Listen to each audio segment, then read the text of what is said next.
Chapter 2: A Competitive Spirit. Competition can be a very strong motivation, but I have learned that it becomes most powerful when you compete with yourself and when you learn from your failures. As I was growing up, my mother constantly told me, anything anyone else can do, you can do it better.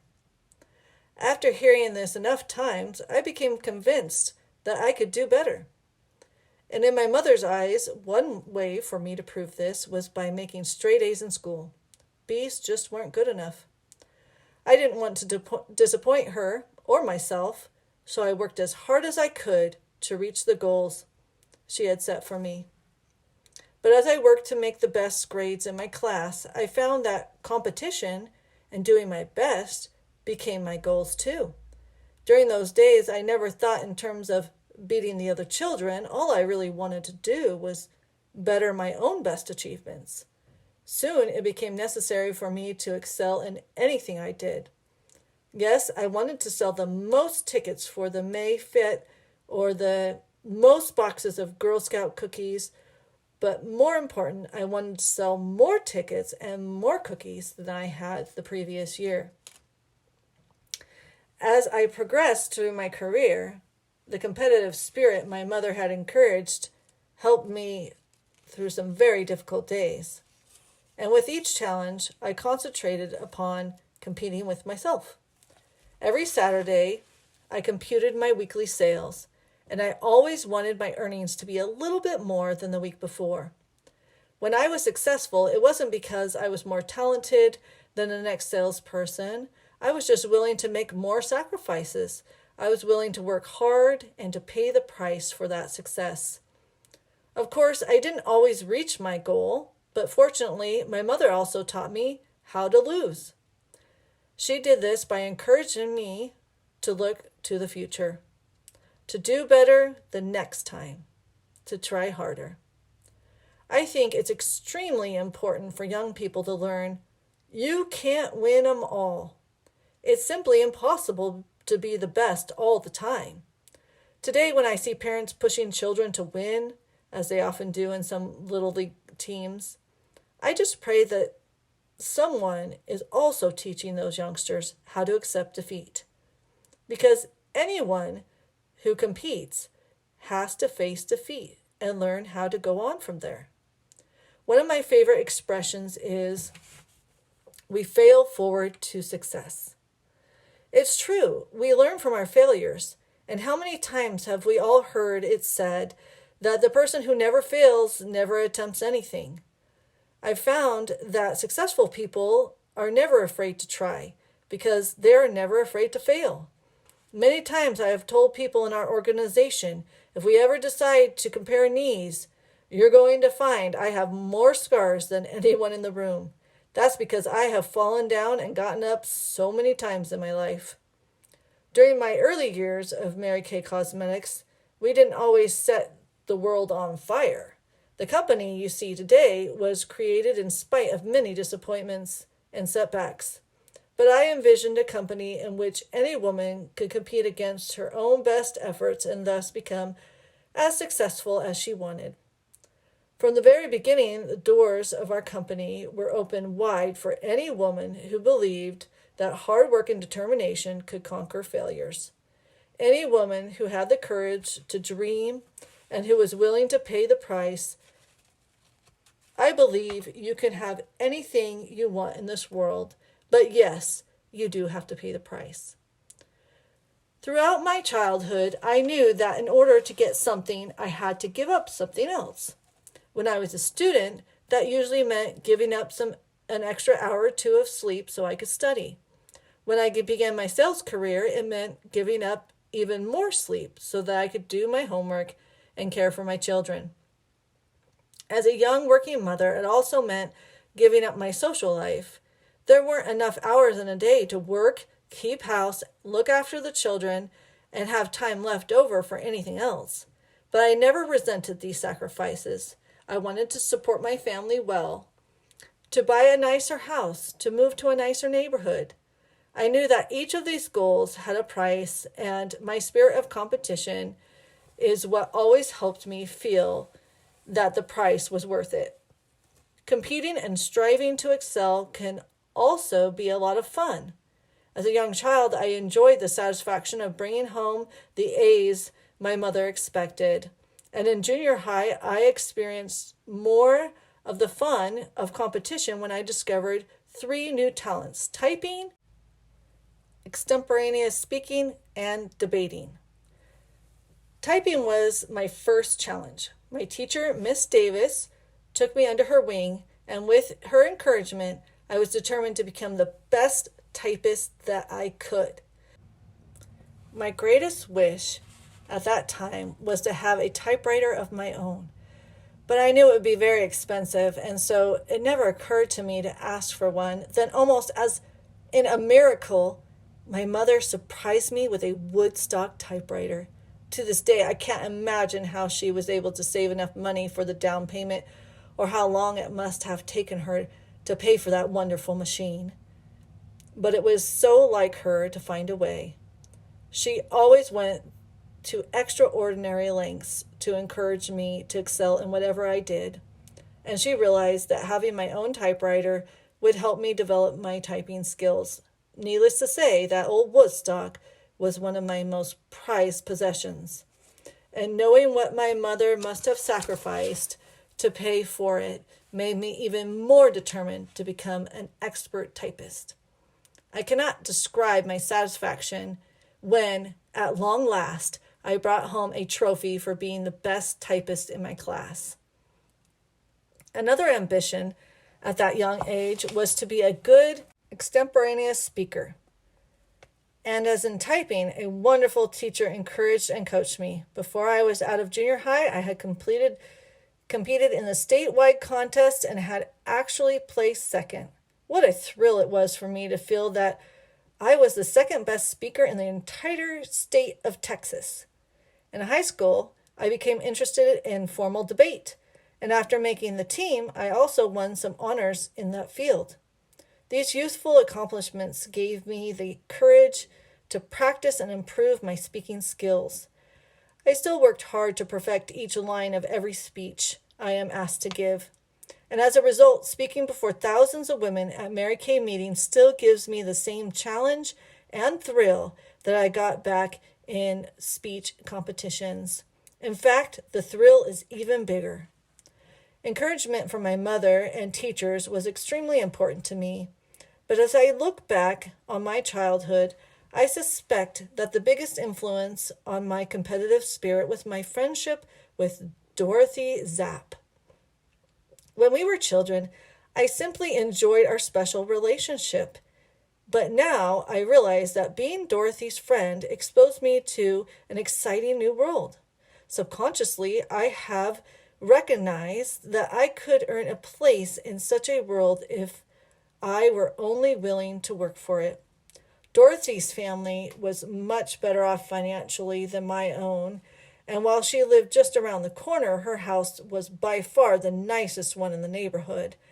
Every day, Dorothy wore crisp, starch pinfold to school. Remember, that was before the days of wash and wear. Every morning, her mother curled her long golden hair until she looked as if she had just stepped from the cover of a magazine. And every morning, clean but plain little Mary Claflin would appear on the front porch to walk to school with picture-perfect Dorothy. I still blame those mornings at Dorothy's house for the fact that I've always been somewhat on the plump side. Dorothy was a tiny, fragile child who never wanted to eat her breakfast. Her mother would coax her to eat her toast with strawberry jam and drink her glass of milk with ice. But when her mother wasn't looking, Dorothy would pass them over to me. And who was I to see that good food go to waste? After all, Dorothy's breakfast was sumptuous fare compared to the bowl of cereal I had fixed for my own morning meal. Dorothy and I shared all the joys and sorrows of growing girls. Because I was an A student, Mrs. Zapp considered me a good friend for Dorothy and always welcomed me in their home. As for me, I thought it was a wonderful treat to be Dorothy's friend. It meant that I could eat her delicious breakfast every morning, go on family vacations to her grandmother's farm, and join her family for luscious Christmas festivals. Some of my fondest childhood memories are at the Zapp's Christmas tree. Each tree reached to the top of their very high ceiling and seemed to fill the entire room. In those days, nobody used store-bought ornaments, so the Zapp's trees were strung with popcorn and cranberries and apples and oranges. Each year it seemed that they had the most beautiful Christmas tree in the entire world. Although I didn't realize it at the time, my friendship with Dorothy was making me more competitive. I was aware that I was supposed to be someone she looked up to, and so, of course, this was another reason I had to keep up those straight A's. Besides, when Dorothy made an A, I had to make an A+. This competition extended into other areas as well. For example, if Dorothy sold 12 Mayfield tickets, I had to sell 20. Her friendship offered me so much that all I could do was try to be worthy of her. Even so, Dorothy and I willingly shared everything, and neither of us ever felt envy for the other. About the time we graduated from Dow Junior High School, Dorothy's father received a promotion, and the family moved to a larger house on the right side of town. I was so impressed that I still remember the address, 424 Woodley. After the move, there was a time when we didn't see as much of one another, but as adults, we were able to reestablish the bond. It was a wonderful friendship and is to this day. Another lasting, influential friendship was to begin during those early years. Like Dorothy, Tilly Bass came from a family that was much more affluent than mine. Her father was a chief of detectives with the Houston police force, and I considered him to be a very important person. Tilly and her mother knew that I had to cook and keep house for my father, and so each took me under her wing. Those two ladies certainly taught me many, many things I needed to know. Tilly was a little older than I, and because of our age difference, I felt I really had to strive to keep up. I guess I was afraid that if I didn't do well, she wouldn't be my friend. Thank heaven that thought never crossed her mind. Tilly rescued me again when I was a young career woman supporting my family. In those days, there was no such thing as a local daycare center or nursery school. A mother who worked outside of her home had to rely on family and friends for safe and loving childcare. Tilly lived across the street from me, and when I went out to conduct sales presentations, she took care of my children. Our friendship grew over the years. I used to joke that Tilly became that wife I needed during all those years I struggled up the ladder of success. It's a joke I never had to explain to a fellow career woman. By the time I reached high school, my competitive spirit was deep-rooted. I continued to make straight A's, and I would have liked to be my class valedictorian. But I decided to finish high school in 3 rather than 4 years, and graduating from summer school ruined my chances. My first experience with envy came when I watched my friend Dorothy begin her study at Rice Institute. My family simply could not afford to send me to college. And in those days, scholarships were rare. So what could I do to compete with my friends who were able to further their formal educations? I knew that it had to be something great. And what seemed great to a 17-year-old girl in those days? You're right, I got married. He was a member of a musical group called the Hawaiian Strummers and a very big radio star in Houston. I thought he was a tremendous catch, sort of the Elvis Presley of the time. Maybe I couldn't go to college, but there was no doubt that this was a real feather in my cap. It was also the first time my competitive spirit created a real problem, because it drove me to do something I would later regret. We began our family and started to build a life together, But by the time my husband's work took us to Dallas, our young marriage had become very unhappy. And when he left to serve in World War II, I became the sole emotional and financial support for our 3 children. The worst blow yet was to come. My husband returned from the war and announced that he wanted a divorce. It was the lowest point of my life. I had developed a sense of worth for my abilities as a wife and a mother, and yet on that day I felt like a complete and total failure. Nothing had ever struck me so hard. But I didn't have time to sit around feeling sorry for myself. I had 3 children to raise. To do that, I had to have a good paying job with flexible hours. The flexibility was essential because I knew that I wanted to spend time with my children when they needed me. Direct sales was a natural solution, and so I became a dealer for Stanley Home Products. I enjoyed selling, but nothing excited me quite as much as company contests. It was just that old competitive spirit of mine. I particularly remember one contest that really fired me up. The Stanley Home Products Company announced that whoever recruited the greatest number of new dealers in a single week would be crowned Miss Dallas. Well, I decided that that was the only way I'd ever be Miss Dallas, so I was determined to win. Our sales were usually achieved in a group presentation called a party. As many as 25 people would be invited to the home of a hostess, where the sales representative would demonstrate and sell Stanley products. It was essential that I generate enough sales to pay my bills, so I was holding at least 3 Stanley parties each day.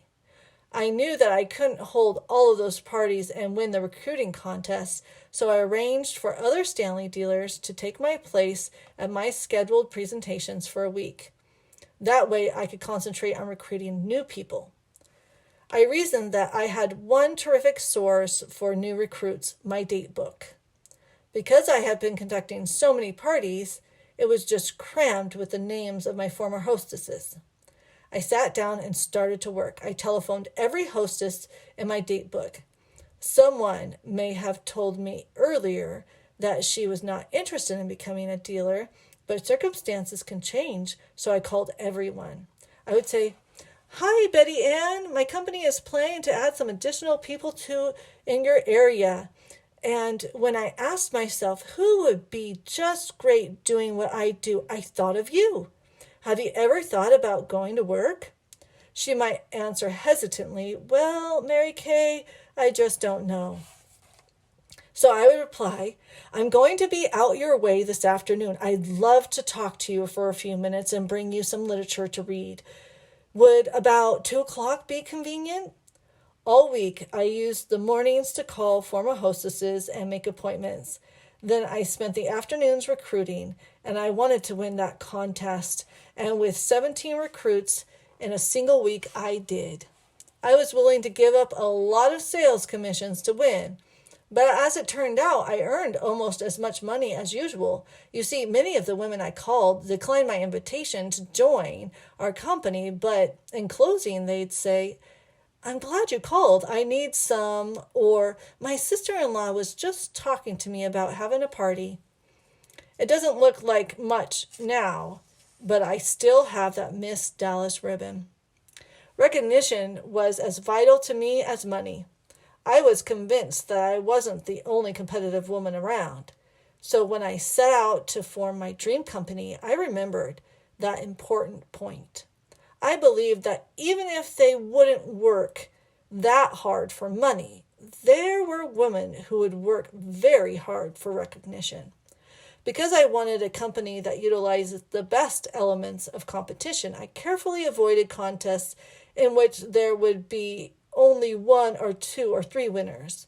I'm convinced that competition is most productive when you are competing with yourself. So at Mary Kay Cosmetics, everyone can be a winner. Just as my Miss Dallas ribbon was a symbol of my victory, every organization devises its own set of symbols. Once I worked for a company that awarded little loving cups for meeting a 1,000 monthly wholesale quota. Surely you know that I did my best to get as many as I could. I put them on the mantle until I ran out of space, as soon as there were so many that they ended up in a box in the closet. The only fun I ever had with them was when people asked, "What are all those loving cups for?" I'd answer, "For loving, of course." That taught me that symbols should be both pretty and useful. At Mary Kay, we gained international recognition for symbols such as automobiles, furs, dream vacations, and diamonds. But it all began with something I called the Golden Goblet Club. My intent was simple enough. For each monthly wholesale transaction of $1,000, a consultant would win a beautiful golden-plated goblet. When someone had completed a set of 12, she would then win a matching tray. After 20, she would win a pitcher, and soon she would have a beautiful set for her dining room. I was so excited when I told Richard my plan. All she has to do is win a golden goblet. It's to sell $1,000 worth of wholesale merchandise in a month. Richard looked at me in disbelief. "We're dealing with reality," he said. "Our top people sell approximately 150 a week, and you're talking about selling 1,000 a month? Do you think they're going to do that and win a stupid cup?" You must realize that this was back in the days when we were still publishing the names of people who sold $100 or more in a single week. All 5 of them, that is. But I remember the Miss Dallas contest. Recognition is the key, I thought. "Yes, Richard," I said firmly. "They will work for it. This is going to be a very exclusive club. Only a few people will own the Golden Goblet. And they'll do it because they want the recognition the goblet symbolizes." "I think you've lost your mind," he said. In his opinion, no one in the world would knock herself out to win a goblet, even if it was gold-plated. But a lot of women did. They competed against their own past records in order to win those goblets. After a year or two, we had to stop inscribing them. We were just giving out too many. And then a few more years, we began getting inquiries as to whether or not the company would consider buying them back, because many consultants simply had no use for scores and scores of golden goblets. From this pioneer program, we developed the ladder of success.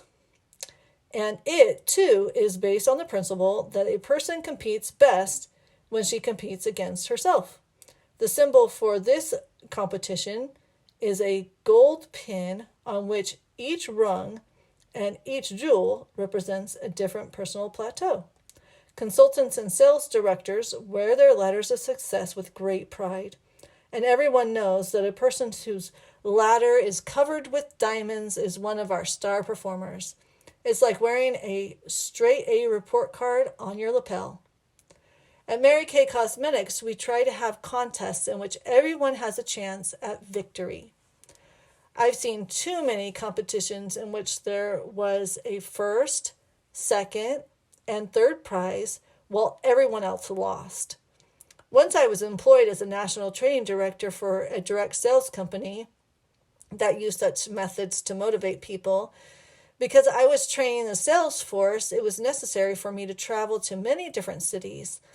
I used to say that what I needed most in that job was an asbestos suit, because everywhere I went, I had to put out fires before I could get down to training. You can neither teach nor motivate people who are at one another's throats.